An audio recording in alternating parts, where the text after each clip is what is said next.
Welcome to Douglas Wilson's The Plodcast.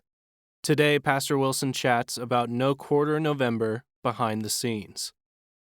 If you don't know, with every post at Blog and Mablog for No Quarter, Canon Press is giving away a free book on Amazon Kindle and 50% off the very same book in paperback at canonpress.com.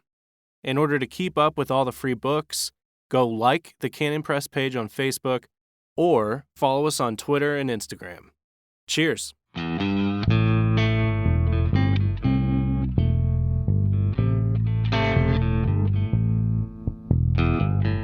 Yes, God.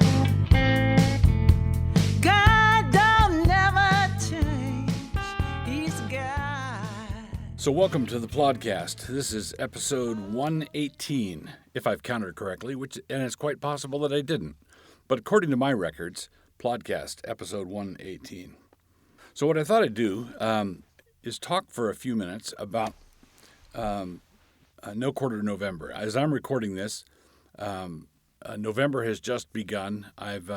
We've published the introduction to No Quarter November. I've published the first installment. I've begun work on the second installment, which should run tomorrow. And we've put the trailer out there for No Quarter November. And I thought I'd talk a little bit about the trailer and and about November and where all this came from, what's the point, and so on. So this is sort of behind the scenes at NQN. Behind the scenes at NQN.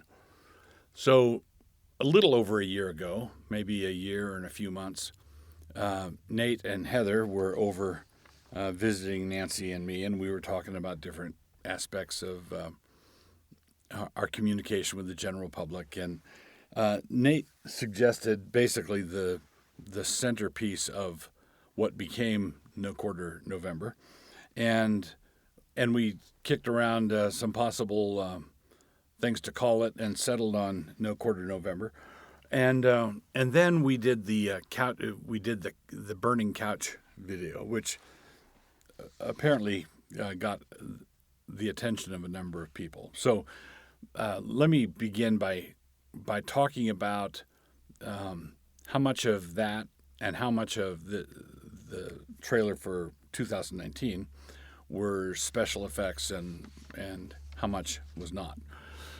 So when we'll start with 2018, we filmed it outside, sat on the couch, and we actually did set the couch on fire. And the couch was burning, while I was sitting there talking. So and it was kind of a cold and rainy day, and it was difficult. There was lighter fluid on the couch and whatnot, but it wasn't a roaring inferno, but there was a fire, and I was sitting on a couch that was on fire. But what we then did is I did the little spiel about No Quarter November, and then got up and left, and they kept the cameras fixed on the couch, and just let the couch burn. It was cold out, and so we had a fire there, a little fire pit, portable fire pit. And they took a log out of the fire pit, and burning log, and put it under the couch. And at that point, the couch really took off. It really started to burn. And what they did is they kept the cameras fixed in the place they had been before, and they were able therefore to enhance the size of the flames that I was sitting next to when I was giving my spiel. But they did not create the flames. I was sitting next to fire when I gave that spiel, and I won't describe how big the fire was, but it was most courageous for me to be there. And then I got up and left, and they let the thing burn and superimposed the two images. Now, with the trailer for 2019, that was a little bit different. So. In that scenario, what they did is they mowed a sort of big circular area, had the couch in the middle, and they dug a trench this is the Cannon Press guys, the ever creative Cannon Press crew.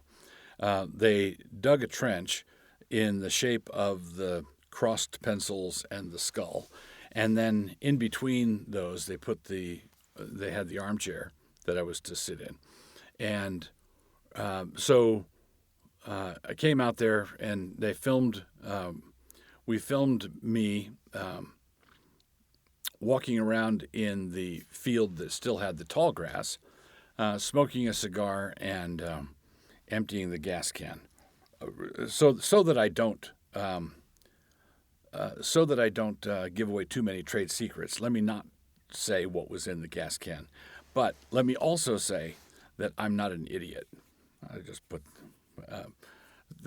I'll just put it. I'll say no more. I'm not an idiot. So I walked around the field doing that, and they had the trench that they had dug out. They packed with flour, and then soaked the flour with accelerant, and had wires running to the skull and crossed pencils, and had a pyro expert on scene, a detonation expert on scene, and so I came back and sat down in the chair, did the little thing, and then flicked the cigar.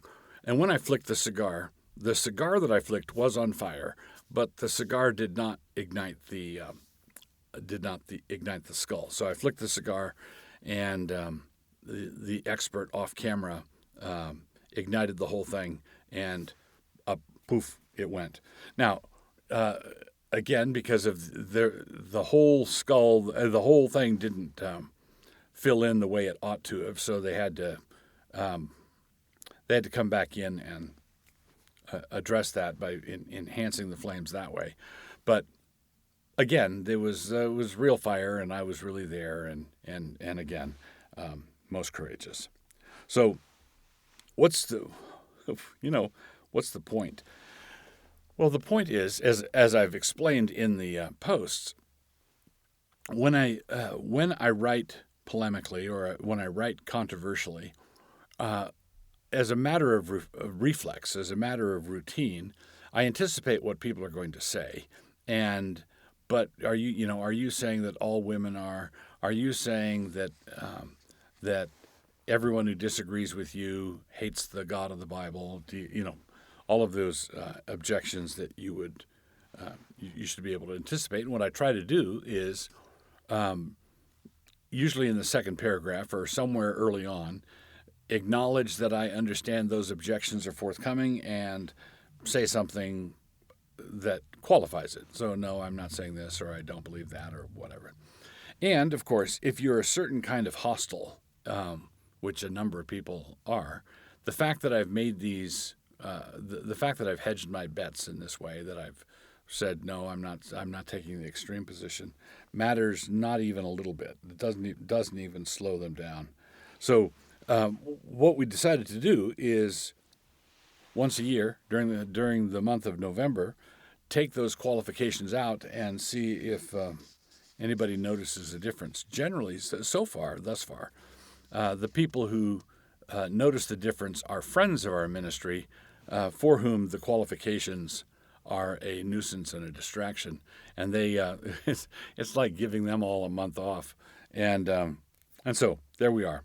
I hope you enjoy this coming November as much as everybody appeared to have enjoyed last year's No Quarter November. Oh, where the will be God. Here we are, podcast episode 118, and we come to our hamartiology section. This is where we are working through our way through the New Testament, looking at different words that are descriptive of different sins. Now, if you've been following this for the last few years, you'll notice that I'm working my way through a Greek lexicon, and all the words for sin that I've addressed so far begin with the Greek letter alpha, the first letter of the Greek alphabet. And it appears this time that I'm going to jump to the H's, but I'm not really jumping to the H's. This is a word that also begins in an alpha, but it's pronounced harpage.